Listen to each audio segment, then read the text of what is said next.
म्हातारे माणसांची.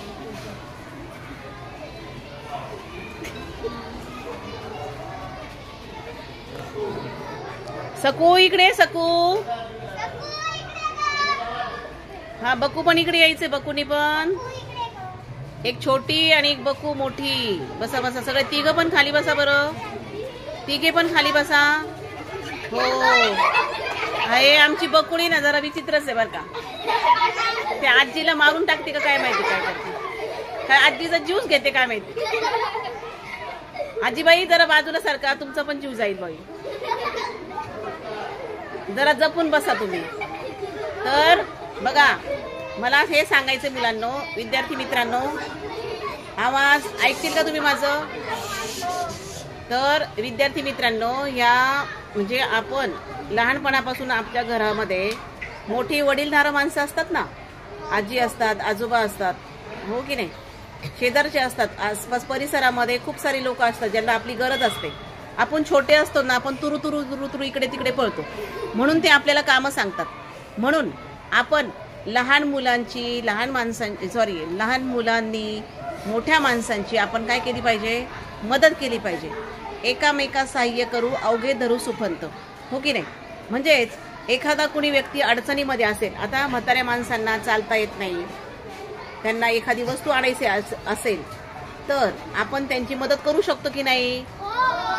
मग तुम्ही तुमच्या परिसरामध्ये रस्त्याने चालताना एखादा ज्याला गरज वाटेल तर आपण त्याची मदत केली पाहिजे ना, की नाही.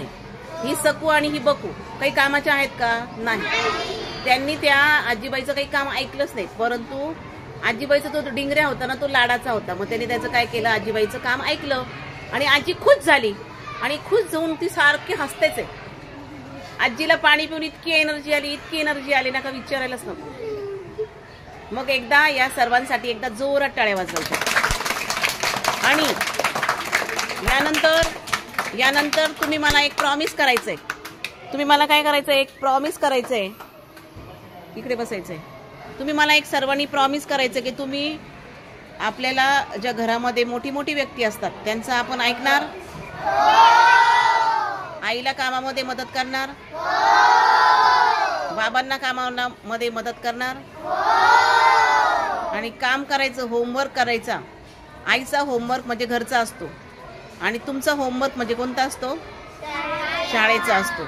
मग हा आपला शाळेचा होमवर्क देखील करायचा आणि आईला घरच्या कामामध्ये सुद्धा आपण मदत करायची. सर्वांना समजलं? आता या अन्नूसाठी आणि तिच्या सर्व टीमसाठी एकदा जोरात टाळ्या वाजवायच्या. आता आपल्या समोर आदित्य भिंगारदेव एक गोष्ट घेऊन येणार आहे. त्यांनी पण ती गोष्ट छान सादरीकरण करणार आहे. तुम्ही सर्वांनी शांत चित्ताने ऐकायची.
पुढे जाऊन तिचं घर येतं. मग तेव्हा ती आहे ना,